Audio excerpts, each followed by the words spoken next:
Hello viewers and students, आपका आज की नई क्लास नई वीडियो में बहुत बहुत स्वागत है। आज एक और नया इंटरेस्टिंग टॉपिक लेके मैं आपके सामने प्रस्तुत हुआ हूँ। आज का टॉपिक क्या है उसको समझें आप कि देखें भू संतुलन। भू संतुलन की संरचना क्या होती है, ये आपका यूनिट सेकंड के अंतर्गत आता है। जो जीजीटीयू के मेरे स्टूडेंट हैं या एमएलएसयू के जो स्टूडेंट हैं उनके अंतर्गत सेकंड जो होता है ना, सेकेंड यूनिट, उसके अंतर्गत ये टॉपिक लगता है।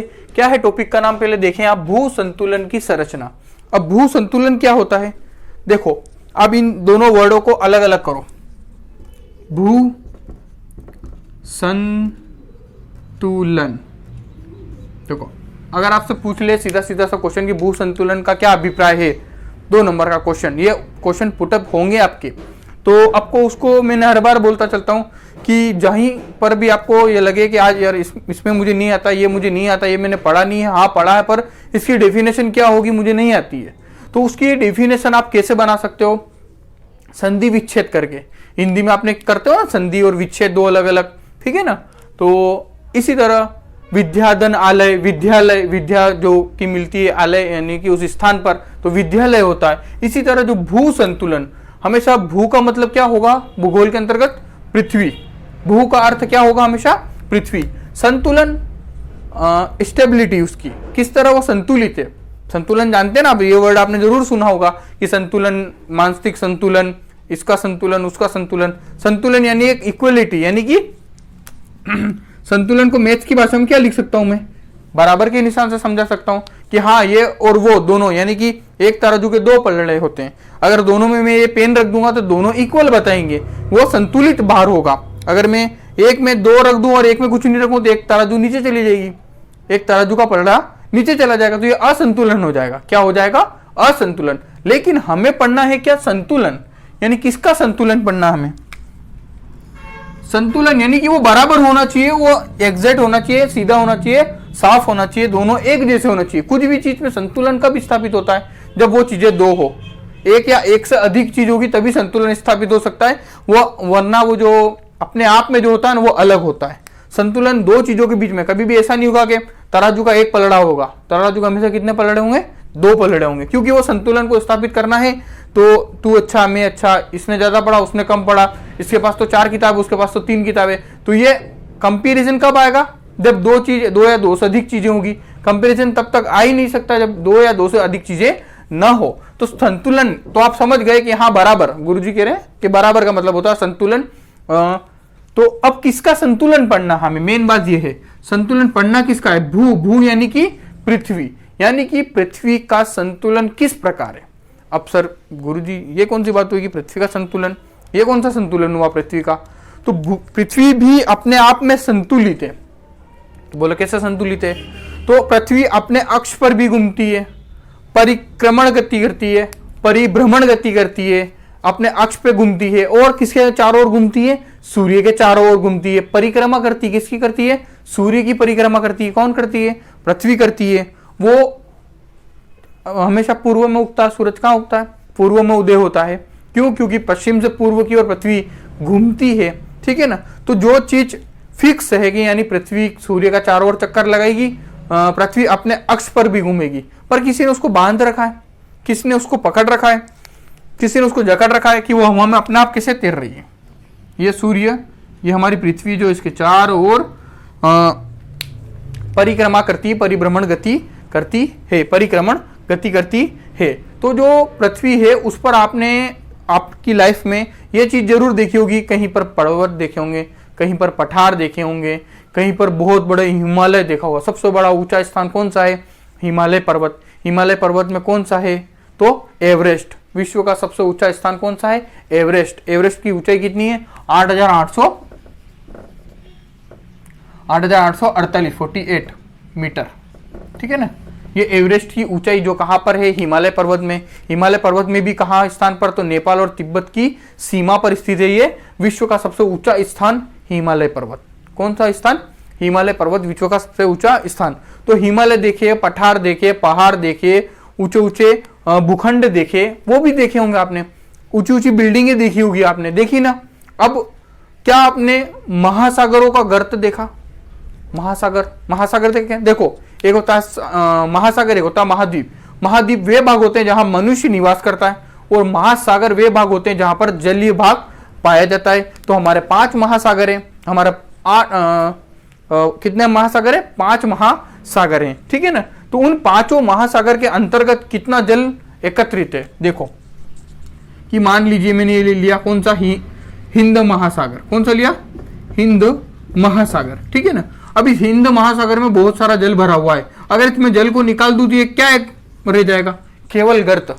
क्या रह जाएगा? केवल गर्त, या जिसको हम नॉर्मल भाषा में क्या बोलते हैं? गड्ढा। क्या बोलते हैं? गड्ढा। विशाल गड्ढा बोलना पड़ेगा, क्यों? क्योंकि वो तो बहुत बड़ा महासागर है। सागर से बड़ा होता है महासागर, सागर से बड़ा होता है महासागर। तो जो हमारा हिंद क्या है? बहुत महासागर है, बहुत बड़ा। अगर मैं उसमें से जल निकाल दूं तो आपको क्या दिखेगा वहां पर? गड्ढा। तो आप भी आपने एक चीज पहले थोड़ी देर पहले कह रहे हो कि सर मैंने एक सबसे ऊंचा स्थान भी देखा। कौन सा? Mount Everest. एवरेस्ट इतना ऊंचा, कितना? 8,848। इतनी ऊंची चीज भी देख ली और इतनी गहरी चीज भी आपने देख ली। तो किस प्रकार पृथ्वी अपने एक ही स्थान पर, कहां पर? धरातल पर। कहां पर? अपनी धरातल पर। यानी कि जैसे मान लीजिए ये पृथ्वी की धरातल है, इसके ऊपर एक तरफ तो क्या है? ये हिमालय पर्वत, ऊंचा स्थान, और एक तरफ ये क्या आ गया? गर्त भाग। यानी कि उस एक ही भाग, यानी भाग एक कौन सा है? देखो ध्यान से समझो, ये एक भाग कौन सा है? वो जो धरातल यानी भूपरपट्टी, जिसको हम ऊपरी परत को क्या बोलते हैं? भूपरपट्टी। उसी पर सबसे ऊंचा स्थान भी है और उसी पर सबसे नीचा स्थान भी है। तो किस प्रकार पृथ्वी ने अपने आप को एडजस्ट कर रखा है, किस तरह संतुलित कर रखा है। यानी कि उसने इतने ऊंचे पठार भी है, पहाड़ भी दे रखे हैं और इतने गहरे गर्त भी दे रखे हैं। तो ये कैसे है? अगर इधर पहाड़ ज्यादा है तो वो तो झुक जानी चाहिए उधर, अगर इधर गर्त ज्यादा है तो वहां तो खड्डे ही खड्डे होने चाहिए। लेकिन नहीं, पृथ्वी अपने आप को संतुलित करके चलती है। किस प्रकार चलती है, कैसे होता है? तो इससे संबंधित आपकी 2 परिकल्पनाएं, 2 परिकल्पनाएं आपके सिलेबस के अंतर्गत दी। देखो मैंने पहले ही बोला है, भूगोल परिकल्पनाओं पर आधारित विषय है। अब सोते कौन कौन है? आप सब सोते हो ना? सोते हो ना रात को 8 बजे, 10 बजे, 12 बजे, 1 बजे, कहीं ना कभी तो कभी सोते हो। अब सोते हो तो आप ख्वाब देखते हो, ख्वाब देखते हो यानी सपने देखते हो। सपने देखना, उसको क्रिएटिव करना, उसको समझना, यही परिकल्पना कहलाती है, ठीक है ना। यही परिकल्पना कहलाती है। तो सब व्यक्ति सपने देख सकते हैं, सब व्यक्ति परिकल्पना कर सकते हैं। यानी कि हमारे बहुत सारे ऐसे विद्वान भूगोलवेत्ता हुए हैं जिन्होंने पृथ्वी की भूसंतुलन से संबंधित अनेक परिकल्पनाएं की हैं, उसका सिद्धांत दिए हैं। लेकिन आपको आपके सिलेबस के अकॉर्डिंग ही पढ़ना है। तो आपके सिलेबस के अंतर्गत 2 परिकल्पना है, एक तो प्राट की, दूसरी एरी महोदय।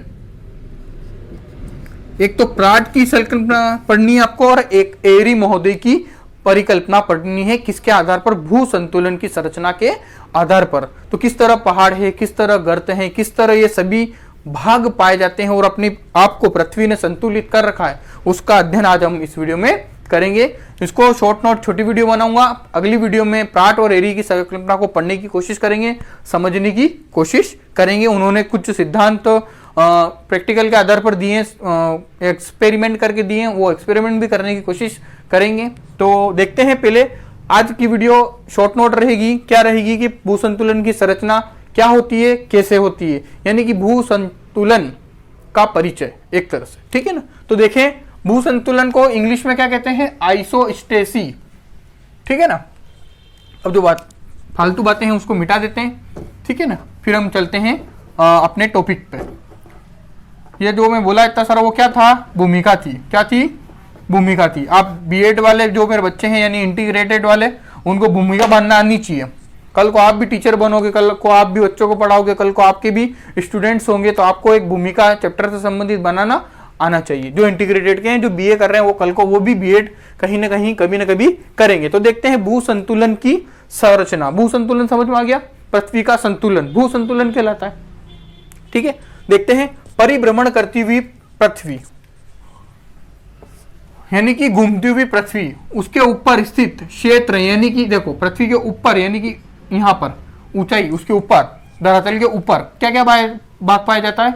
तो पर्वत पाया जाता है, पठार पाया जाता है, मैदान पाए जाते हैं, और गहराई में स्थित क्षेत्र। ये तो ऊंचाई यानी ऊपर क्या क्या पाया जाता है? पठार, पहाड़, मैदान वगैरह, ये सभी इसके ऊपर भाग में पाए जाते हैं। आंतरिक भाग में झीलें, समुद्र महासागर वगैरह भौतिक तथा यांत्रिक स्थिरता की दशा ही क्या कहलाती है? संतुलन की दशा। यानी कि एक तरफ तो ऊपर उठे भाग पर्वत पठार मैदान है और एक तरफ नीचे धसे हुए झील समुद्र और महासागर है। इन्हीं की भौतिक तथा यांत्रिक स्थिति की दशा, इन्हीं की भौतिक तथा यांत्रिक स्थिति की दशा क्या कहलाती है? संतुलन की दशा। अब देखो ये आइसोस्टेसिस शब्द आया कहां से, किसके कैसे इसकी खोज हुई, क्या इसके मानी होते हैं, यानी कि क्या इसकी मीनिंग होते हैं? तो देखें आइसोस्टेसिस शब्द किस भाषा का है? ग्रीक भाषा का है। देखो आइसोस्टेसी, ये लिखा हुआ स्पेलिंग ISOSTASY, आइसोस्टेसी, यह किस भाषा का शब्द है? तो ग्रीक भाषा का शब्द है। अगर बाय चांस आपके 2 नंबर का क्वेश्चन ये पुटअप होता है कि आइसोस्टेसी शब्द किस भाषा का है, उसका अर्थ क्या होता है, लिखिए। तो 1 नंबर तो उसमें हो गया आपका क्या कि ग्रीक भाषा का होता है, उसका अर्थ क्या होता है ये आप अभी समझेंगे, ठीक है ना। तो ग्रीक भाषा का शब्द कौन सा? आइसोस्टेसी। अब ग्रीक भाषा का कौन से शब्द से लिया गया है? आइसोस्टेटियस। किस शब्द से बना है ये? आइसोस्टेटियस शब्द से मिलकर बना है, जिसका अर्थ क्या होता है? सम स्थिति। अब सम को मैं एक और भाषा में अपनी नॉर्मल भाषा में लिख दूं,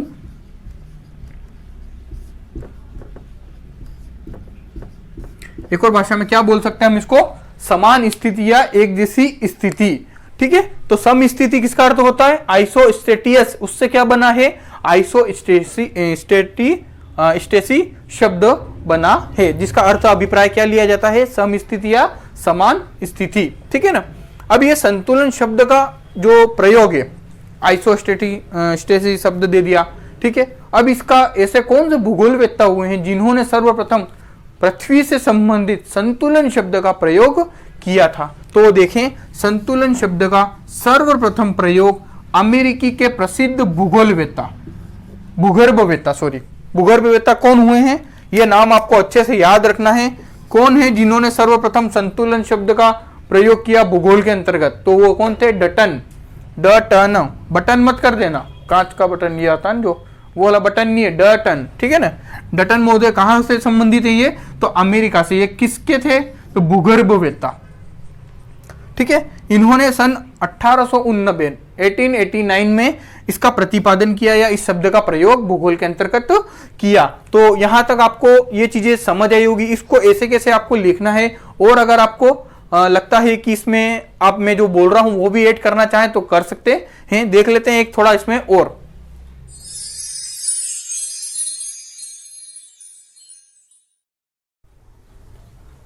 हाँ स्टूडेंट्स, अब और देख लेते हैं इससे संबंधित तथ्य क्या है कि भू संतुलन क्या है, इसका उद्देश्य क्या है, किसका? भू संतुलन की संरचना का उद्देश्य क्या है? देखें, उद्देश्य है कि पृथ्वी के ऊंचे उठे यानी ऊपर उठे भाग कौन कौन से हो गए? पर्वत पठार मैदान। ऊंचे उठे भाग कौन से हो गए? पर्वत पठार और मैदान। तथा नीचे धसे भाग यानी कि कौन कौन से? वही गर्त, झील, महासागर, सागर वगैरह, ठीक है ना। नीचे धसे भागों में स्थिरता तथा संतुलन स्थापित करना, यानी कि जो ऊंचे उठे भाग है और जो नीचे धसे भाग है दोनों के मध्य संतुलन स्थापित करना, समानता स्थापित करना किसका कार्य होता है? भू संतुलन की इस संरचना या संकल्पना का। डटन का यह मत था। देखो डटन महोदय ने सबसे पहले यह संतुलन शब्द दिया। कब दिया? 1889 में दिया। अब इन्होंने दिया तो कुछ ना कुछ परिभाषा या कुछ ना कुछ सोच के तो जरूर दिया होगा। तो क्या देखें उनका मत? डटन का यह मत था कि पृथ्वी के ऊंचे ऊंचे पर्वत पठार मैदान तथा सामूहिक तली के नीचे स्थित पदार्थ का भार बराबर होगा। यानी कि वही ऊपर वाली बात, जो उसका सिद्धांत क्या है, उद्देश्य क्या है भू संतुलन का, कि ऊपर उठे भाग और नीचे धसे भागों में संतुलन स्थापित करना। तो यही बात कौन बोलते हैं? डटन महोदय बोलते हैं कि पृथ्वी के ऊंचे ऊंचे उठे पर्वत पठार मैदान तथा सामूहिक तली यानी कि भूतल, यानी कि कौन से? जो समुद्र तल होता है वह, उसकी बात हो रही है। तली के नीचे स्थित पदार्थ का भार बराबर होगा, उसका भार और इसका भार दोनों का समान होगा, तभी क्या संतुलन हो सकता है? भू संतुलन हो सकता है। संतुलन नहीं, भू संतुलन, भू संतुलन की कल्पना, ठीक है ना। ऊपर उठे भागों का घनत्व कम। देखो मेन बात ये है, ये समझ लो, ये समझ लिया, पूरी संकल्पना समझ आ जाएगी। आगे आपको प्राट और एरी की जो संकल्पना आने वाली है, जो मेन, उससे इसमें आपका कुछ ज्यादा नहीं पूछेगा। क्या पूछ सकता है कि भू संतुलन की परिकल्पना क्या है, समझाइए। 2 नंबर का क्वेश्चन पुटअप होगा आज वाली वीडियो में, आएगा जरूर, याद रखना। आईएमपी लिख देना, मोस्ट आईएमपी लिख देना, ठीक है ना। तो अब देखो इसकी कार्य क्या है कि ऊपर उठे भागों का घनत्व, यानी पर्वत, पठार, मैदान का घनत्व कैसा होगा, कम होगा, तथा नीचे धसे भागों का घनत्व अधिक होगा। देखो जो ऊपर ऊंचे उठे भाग है उनका घनत्व कम माना है डटन महोदय ने, और जो नीचे धसे भाग है उनका घनत्व अधिक माना है, ठीक है ना। तो तभी जाके क्या हो सकता है कि इनका एक रेखा के सहारे बराबर भाग होगा। क्या, एक रेखा के सहारे बराबर भार होगा, जिसे आधार तल रेखा कहते हैं, जिसे समदाप तल रेखा कहते हैं, जिसे समतोप तल कहते हैं, तथा क्षतिपूर्ति तल कहते हैं। यानी कि अगर मैं इसको समझाऊं आपको कि मान लीजिए ये एक पर्वत है और यहीं पर इसके नीचे एक गर्त है, ठीक है ना। तो ये जो एक ऐसी रेखा है जहां पर ये और ये दोनों क्या हो जाते हैं, समान हो जाते हैं, यानी कि बराबर हो जाते हैं, संतुलन स्थापित हो जाता है। दोनों का भार और दोनों का घनत्व, वही रेखा क्या कहलाती है, समदाब रेखा, समदाब तल या समतोल तल, या क्या मेनली नाम इसका है, क्षतिपूर्ति तल। तो ये तीनों तल कहां पर स्थित है, तो जहां पर ऊपर उठे भाग और नीचे धसे भागों का एक लेवल स्थापित हो जाता है, भू संतुलन स्थापित हो जाता है। तो आई होप ये पूरा आपको आज का वीडियो समझ आया होगा, अच्छा लगा होगा कि भू संतुलन क्या है। इससे संबंधित 2 नंबर का क्वेश्चन बनेगा, मैं आपको बार बार बोल रहा हूं, इसे हल्के में न ले, समझने लायक है, समझ चुके होंगे और इसे अच्छे से नोट कर लें। मिलते हैं इसी प्रकार की नेक्स्ट वीडियो में। Thanks for watching.